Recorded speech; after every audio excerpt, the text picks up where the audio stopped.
as in reading his life, my father's life history, um, I didn't fully understand, and probably still don't, how hard it was. He survived the Great Flu epidemic that took, worldwide, just killed millions of people. Did he get the flu? Yeah, he did. He got the flu, and Naturally, it wouldn't kill him. right.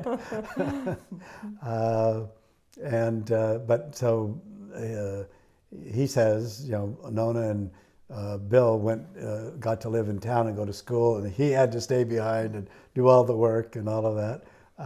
Anyway, they got married young, and How young did they? he was not 21, and he said he couldn't get married legally because he wasn't 21, and Ona was 18, and They might have been 19 and 17. We should look and they could do they some could math. have been anyway. They they had food because they were living on a ranch or a farm, so they had basic food, but it was getting work was very hard, and so Dad talks about that, about how he left Mom and Bill and came to California to find work, and how hard it was. 5,000 men looking for a job at Ford when there were only a couple of jobs, and him taking all kinds of jobs. I didn't realize that he had a dry cleaning route where he would go around trying to get people to let him take the dry cleaning. How he worked. He was willing to do anything. He was really a hard worker, and but he was also surprising how many times. I think 3 times in his life, somebody stole everything that he had and just cleaned him out.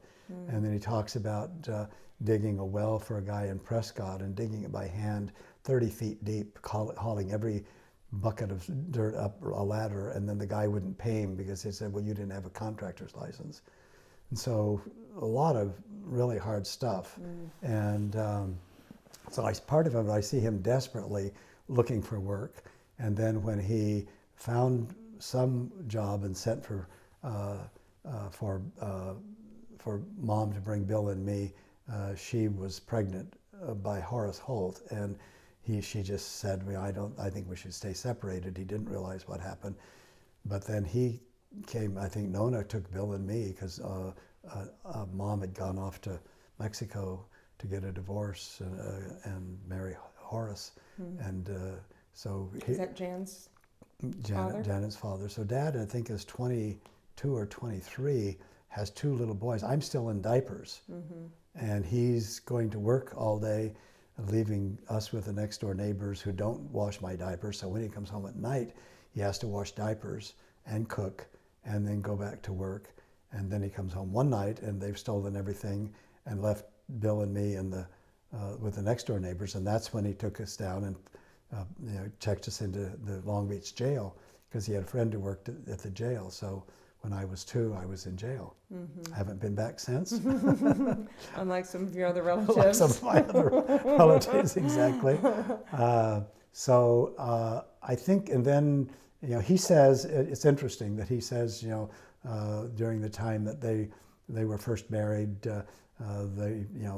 he said, a lot of stuff was my fault. And I think that, who knows what they were doing, probably everything that they could, but certainly drinking a lot. And so I think in that situation where it wasn't, even after he joined the church, I don't think he lived the principles of the gospel until he went to the South Pacific and saw so many things that really sobered him. But he had his demons, and he struggled with giving up tobacco and giving up alcohol much of his life. How old was he when he joined the Navy? Well, let's see. He would have joined the Navy in 43 or 4, and he was born in 13. So he would have been in his 30s. I guess that's right, yeah. Yeah. And that's when he and Faye had divorced or separated.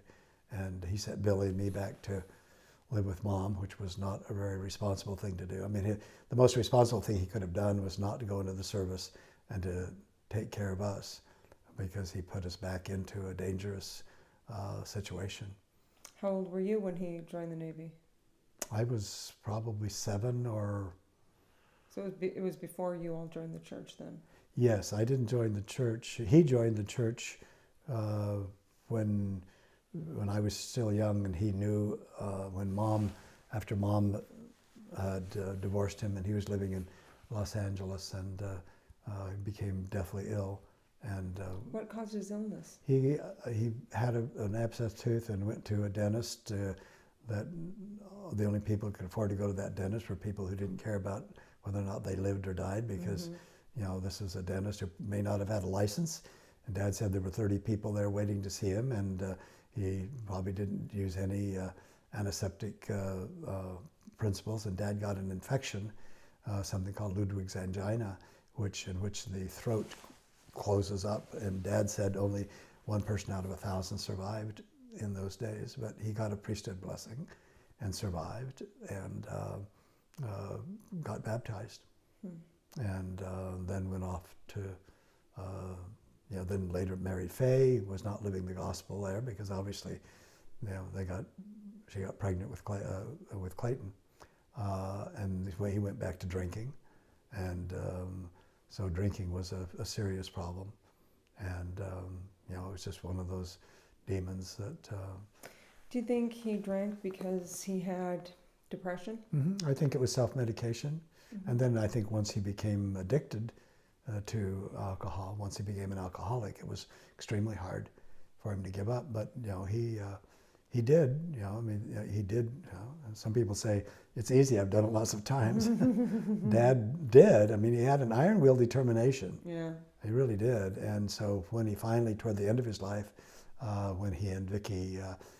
When he married Vic, he met Vicky in a bar, just as he met Faye in a bar, just as he met Betty, his third wife, in a bar. But then he straightened his life out and went on a mission and worked in the temple, and in spite of the fact that he was, really ill at the end, his final words are that he never lost his faith. He had absolute faith in God and in the gospel, and he gives a very strong testimony at the end of his life story. I remember him giving us blessings, those big, big hands. Yeah. Giving us blessings. I remember his wedding ring and his beautiful big voice. Did he then get Vicky baptized? Vicky was already baptized. She was a Mormon. You're kidding. He found her in a bar, and she was a Mormon too. Huh? Meet some of the best Mormons in bars. I guess you do. Yeah. Mm-hmm. So, but I think the gospel was as big a blessing in Dad's life as I think it was in anybody's, because it really ultimately, But it's interesting, even when he was totally inactive and drinking and all that, he always paid his tithing. Really? Yep. He just and he never. I mentioned this in the interview with me. I never heard Dad excuse his behavior. He didn't blame it on somebody else. Yeah. He took responsibility for it, which I think is really a great example. Yeah.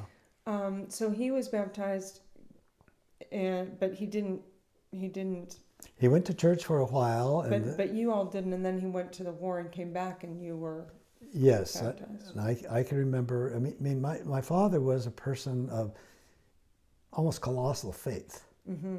It's one of the things that I really want my kids and my grandkids to know, is that he was a person of great faith.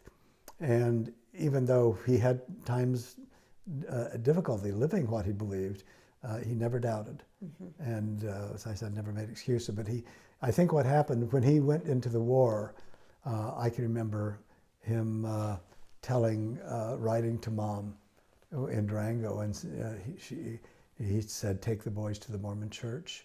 So Billy and I remember climbing the stairs to some kind of an Oddfellows hall or some hall that the church rented, and to going to the church in Durango a couple of times. Would she drop you off? She dropped us off. Mm. And then he, when we came back, he taught the gospel to us and baptized us in the Mesa Temple, in the baptismal font. Mom believed in God, but in the first 10 years of my life, that was a godless world. I mean, there was no sense. I mean, I'm sure I could probably remember my mother singing Vaya con Dios, which was That's as far as she got. That's right. On her way to Mexico with somebody else's child to divorce your dad. I suppose. But in the next episode, maybe we'll talk a little bit about Hoda.